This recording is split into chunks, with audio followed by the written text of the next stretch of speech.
So guys हम हर बार की तरह आप लोगों के लिए लेकर आ गए हैं एग्रीकल्चर के मोस्ट इंपॉर्टेंट क्वेश्चन। ध्यान दीजिएगा, ये क्वेश्चन आपके जेट एग्रीकल्चर की तैयारी के लिए, बीएचयू के लिए, आईसीएआर के लिए और हाल में एक वैकेंसी आई है कंबाइंड एग्रीकल्चर का, यूपी पीएससी के तहत आई है, तो उसके लिए भी बहुत ही इम्पोर्टेंट है। तो इसलिए आपसे कहेंगे कि अगर चैनल पे नए हैं तो सबसे पहले करिए चैनल को सब्सक्राइब, फिर लाइक करिए और कमेंट्स करके हमें प्रोत्साहन दे सकते हैं। तो चलिए गाइस, वीडियो को स्टार्ट करते हैं। ज़्यादा बात न करते हुए सीधे वीडियो पे आते हैं। देखिए, पहला क्वेश्चन है कि गरीब आदमी का संतरा किसे कहते हैं। तो ये ध्यान दीजिएगा, बहुत ही इम्पोर्टेंट क्वेश्चन है, हर बार पूछा जाता है। तो ध्यान दीजिएगा, गरीब आदमी का संतरा टॉपिक जो है ये सबसे ज़्यादा क्वेश्चन पूछा जाता है। तो टमाटर को कहते हैं गरीब आदमी का संतरा। किसे कहते हैं? टमाटर को कहते हैं। चलिए गाइस, नेक्स्ट क्वेश्चन पे चलते हैं। नेक्स्ट आपसे पूछा गया है कि फाइलोडी रोग का वाहक है। तो फाइलोडी रोग जो फैलता है और वाहक कौन है, मतलब जो फैलाने वाला होता है वो कौन है? जेसिड होता है। जेसिड एक प्रकार का इंसेक्ट है जो कि ये चीज़ फैलाता है। चलिए गाइस, नेक्स्ट क्वेश्चन पे चलते हैं। गेहूं की ईयर कुकल कहते हैं। गेहूं की ईयर कुकल बीमारी किसके द्वारा फैलती है? तो ध्यान दीजिएगा, गेहूं की जो ईयर कुकल बीमारी होती है, डिजीज़ होती है, वो नेमेटोड की वजह से फैलती है। किसकी वजह से? नेमेटोड की वजह से फैलती है। चलिए गाइस, नेक्स्ट क्वेश्चन पे चलते हैं। गन्ने में डेड हर्ट किस कीट के क्षतिग्रस्त करने पर होता है? तो ट्राइपोराइजा निविल्ला होता है, जिसके वजह से होते हैं। मान लीजिए ये आपका गन्ना है, ये गन्ना का ऊपर का पत्तियां हैं और ये गन्ना है। क्या है गन्ना? क्या होता है कि गन्ने में बीज का पोल ही सड़ जाता है, बीज का पोल सड़ जाता है इंसेक्ट की वजह से। तो ये जो दो चीज़ नहीं है, पत्तियां, इसको खींचेंगे तो ये ऑटोमेटिक निकल जाएगी और सड़ी रहेंगी। तो इसे ही कहते हैं डेड हर्ट। चलिए गाइस, नेक्स्ट क्वेश्चन पे चलते हैं और आपको बताते हैं। नेक्स्ट क्वेश्चन पे आ गए हैं, आपको बताना स्टार्ट करते हैं। पूछा गया कि फेरोमोन ट्रैप्स आकर्षित करता है। तो आपको बता दूं, फेरोमोन ट्रैप्स जो होता है आकर्षित जो करता है वो मेल मोथ के लिए करता है, क्योंकि जितने भी अगर क्रॉप में आप लगा देते हैं तो मेल मोथ जो रहेंगे वो आएंगे और उसी में मर जाएंगे। और ध्यान दीजिएगा कि मेल मोथ को ही क्यों फेरोमोन ट्रैप में यूज होता है। तो बता दूं कि मेल मोथ की वजह से ही प्रोडक्शन ज़्यादा होता है, मतलब कीट ज़्यादा पैदा होते हैं मेल के वजह से ही। इसलिए मेल मोथ को ही सबसे पहले आकर्षित करते हैं, जिससे वो मैथुन करने के बाद ज़्यादा अंडे न दें। इसके बचाव को रोकने के लिए, इसी को रोकने के लिए क्या करते हैं हम? फेरोमोन ट्रैप का यूज करते हैं। और ये जो कल्चरल होता है, ये जो क्रिया होती है वो मैकेनिकल कंट्रोल के तहत होती है। चलिए गाइस, नेक्स्ट क्वेश्चन पे चलते हैं। सरसों की तेल की कड़वाहट किस रसायन के द्वारा होती है? तो आपको बता दूं, सरसों के तेल की जो कड़वाहट होती है वो ग्लूकोसिलेट्स की वजह से होती है, ग्लूकोसिलेट्स की वजह से होती है। चलिए गाइस, नेक्स्ट क्वेश्चन पे चलते हैं। धान की भूसी में तेल की मात्रा कितनी होती है? तो आपको बता दूं, धान की भूसी में जो तेल की मात्रा होती है वो 3% होती है। चलिए गाइस, नेक्स्ट क्वेश्चन पे चलते हैं। गन्ने की पुष्पक क्या कहलाता है? तो गन्ने का जो पुष्पक होता है वो कहलाता है एरो। क्या कहलाता है? एरो। चलिए गाइस, नेक्स्ट क्वेश्चन पे चलते हैं और आपको बताते हैं। तो नेक्स्ट क्वेश्चन पे हम आ गए हैं और आपको बताना स्टार्ट करते हैं। नेक्स्ट क्वेश्चन आपसे पूछा गया है कि डेपॉग। तो डेपॉग विधि आप जानते हैं किस में होता है? धान में होता है। तो ये पूछा गया है सामान्यतः तौर पर किस फसल में की जाती है? तो ध्यान दीजिएगा, धान में की जाती है। चलिए गाइज, नेक्स्ट क्वेश्चन पे चलते हैं और आपको बताते हैं। नेक्स्ट क्वेश्चन आपसे पूछा गया है कि आलू की गुणसूत्र संख्या क्या है? तो आपको बता दूं, आलू की जो गुणसूत्र संख्या होती है 2n=48 होती है। 2n=48 होती है। वही नेक्स्ट क्वेश्चन आपसे पूछा गया है कि पूसा अनुपम किस्म किसका है? तो पूसा अनुपम किस्म जो है वो टमाटर का है। किसका है? टमाटर का है।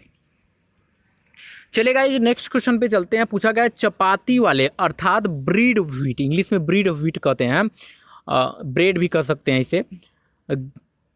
चपाती वाले गेहूं में गुणसूत्र संख्या कितनी होती है? तो चपाती वाला जो गेहूं होता है उसमें गुणसूत्र संख्या होती है 42। चपाती वाले ही गेहूं को हम खाते हैं, खाने के लिए यूज करते हैं। अक्सर भारत में जो भी बोया जाता है वो अक्सर सबसे ज़्यादा चपाती वाले गेहूं ही, उत्तर प्रदेश में चपाती वाले बोए जाते हैं। और भारत में विभिन्न तरीक़ों से विभिन्न जगह विभिन्न किस्म बोए जाते हैं। चलिए गाइस नेक्स्ट क्वेश्चन पे चलते हैं। पूछा गया है कि आपसे कि भारत में सबसे बड़ा कृषि प्रायोगिक फार्म कहाँ स्थित है? तो सूरतगढ़ में। कहाँ पे? सूरतगढ़ में स्थित है। चलिए नेक्स्ट क्वेश्चन पे चलते हैं और आपको बताते हैं। नेक्स्ट क्वेश्चन पे आपसे पूछा गया है कि बताइए कि भारतीय दलहन शोध संस्थान स्थित है। तो भारतीय दलहन शोध संस्थान जो स्थित है वो कहाँ पे है? कानपुर में है। कहाँ पे है? कानपुर में है। चलिए गाइज नेक्स्ट क्वेश्चन पे चलते हैं। हरित क्रांति सबसे अधिक सफल रही। तो हरित क्रांति जो सफल रही वो किस में थी और किस जगह थी? पंजाब, हरियाणा और उत्तर प्रदेश सबसे ज़्यादा सफल रही। चलिए गाइज नेक्स्ट क्वेश्चन पे चलते हैं। भारत में गेहूं का सबसे ज़्यादा उत्पादन करने वाला राज्य। तो भारत में गेहूं का सबसे ज़्यादा उत्पादन करने वाला जो राज्य है वो है उत्तर प्रदेश। कौन सा है? उत्तर प्रदेश है। सो गाइज नेक्स्ट क्वेश्चन पे चलते हैं। पूछा गया है वह राज्य कौन सा है जो गेहूं की खेती नहीं करता है? तो आपको बता दूं तमिलनाडु है जो कि गेहूं की खेती नहीं करता है।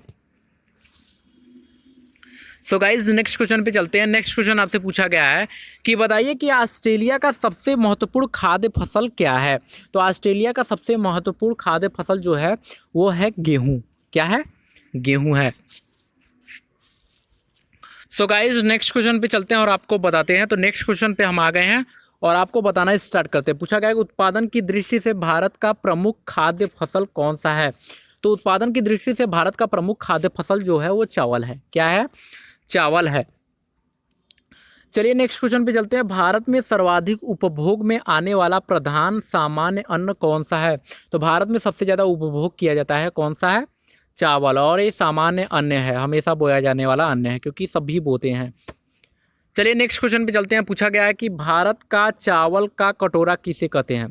तो भारत का चावल का कटोरा कृष्ण गोदावरी डेल्टा को कहते हैं। कृष्ण गोदावरी डेल्टा को कहते हैं। चलिए गाइस नेक्स्ट क्वेश्चन पे चलते हैं। नेक्स्ट क्वेश्चन आपसे पूछा गया है कि बताइए कि चावल का सबसे बड़ा उत्पादक कौन है? कौन सा देश है? तो आपको बता दूं चीन सबसे ज़्यादा उत्पादक देश है। चलिए गाइस नेक्स्ट क्वेश्चन पे चलते हैं। पूछा गया सबसे ज़्यादा चाय के बागान कहाँ है? तो सबसे ज़्यादा चाय के बागान जो है वो असम में है। कहाँ पे है? असम में है। वही नेक्स्ट क्वेश्चन आपसे पूछा गया है कि दक्षिण भारत में सर्वाधिक चाय उत्पादन करने वाला राज्य। तो दक्षिण भारत में सर्वाधिक चाय उत्पादन करने वाला जो राज्य है वो तमिलनाडु है। कौन सा है? तमिलनाडु है। चलिए गाइस नेक्स्ट क्वेश्चन पे चलते हैं। भारत में सर्वोत्तम चाय कहाँ पैदा होता है? तो भारत में सर्वोत्तम चाय जो पैदा होता है वो दार्जिलिंग में होता है। कहाँ पे? दार्जिलिंग में होता है। नेक्स्ट क्वेश्चन है कि किसकी खेती में काट छांट अनिवार्य अंग है? तो चाय की खेती में क्या होता है? काट छांट बहुत ही अनिवार्य होता है। सो गाइज नेक्स्ट क्वेश्चन पे चलते हैं। पूछा गया है कि बताइए कि कौन सा देश चाय का निर्यात नहीं करता है? तो यूनाइटेड किंगडम जिसे यूके कहते हैं और वो चाय का निर्यात नहीं करता है। चलिए गाइज नेक्स्ट क्वेश्चन पे चलते हैं। पूछा गया आपसे कि किस जिले में कॉफ़ी का अधिकतम उत्पादन होता है? कॉफ़ी जो पिया जाता है वो है, तो कुर्ग में है। कहाँ पे? कुर्ग में। सो गाइज नेक्स्ट क्वेश्चन पे चलते हैं और आपको बताते हैं। तो नेक्स्ट क्वेश्चन पे आ गए हैं और आपको बताना स्टार्ट करते हैं। तो पूछा गया कि भारत में प्राकृतिक रबड़ का उत्पादन किस राज्य में होता है? तो केरल राज्य में होता है। कहाँ पे होता है? केरल राज्य में होता है। और केरल को ही कहा जाता है मसालों का शहर। चलिए नेक्स्ट क्वेश्चन पे चलते हैं। पूछा गया कौन सा शहर अंगूरों के लिए प्रसिद्ध है? तो नासिक जो होता है, जो नासिक शहर है वो क्या है? अंगूरों के लिए प्रसिद्ध है।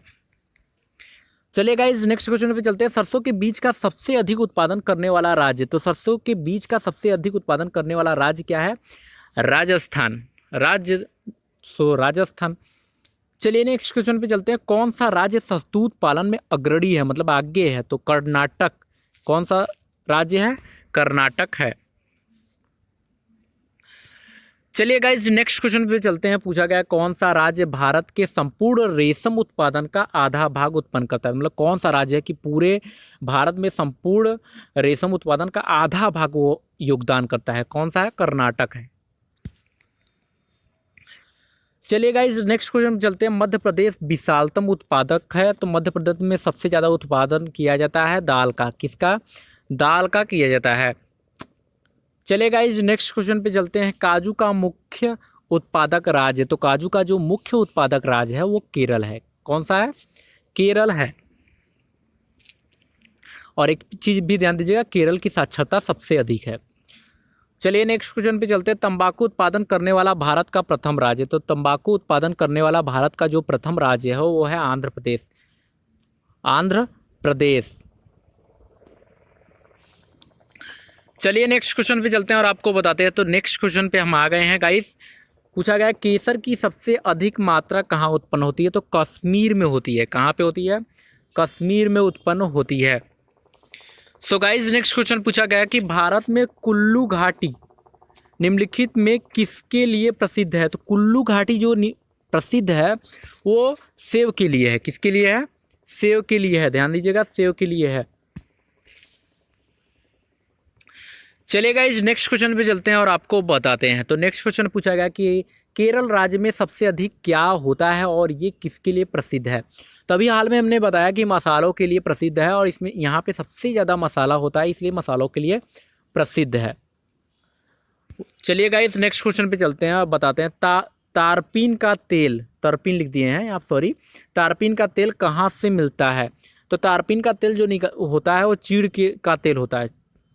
किससे? चीड़ के तेल से निकाला जाता है। चलिए गाइस नेक्स्ट क्वेश्चन पे चलते हैं। बीटी बीज का संबंध है, तो बीटी बीज का जो संबंध होता है वो कपास से। किससे है? कपास से है।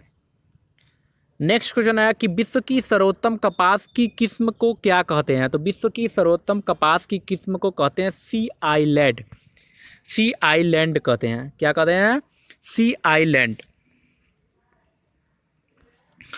चलिए नेक्स्ट क्वेश्चन पे चलते हैं। पूछा गया कि झूम है या झूम क्या है। कृषि का एक प्रकार है। झूम क्या है? कृषि का एक प्रकार है। अगला पूछा गया सोपान कृषि कहाँ की जाती है। तो सोपान कृषि पहाड़ी की ढलान पर की जाती है। अगला मृदा रहित कृषि को क्या कहते हैं। तो मृदा रहित कृषि को कहते हैं जल संवर्धन। क्या कहते हैं? जल संवर्धन कहते हैं। अगला नेक्स्ट क्वेश्चन पूछा गया आपसे कि पेड़ों की कतारों के बीच फासले लगाने को क्या कहते हैं। जब पेड़ों की कतारों के बीच जो फासले हैं, यहाँ पे मिस्टेक है, सॉरी, पेड़ों की कतारों के बीच फसलें लगाने को क्या कहते हैं।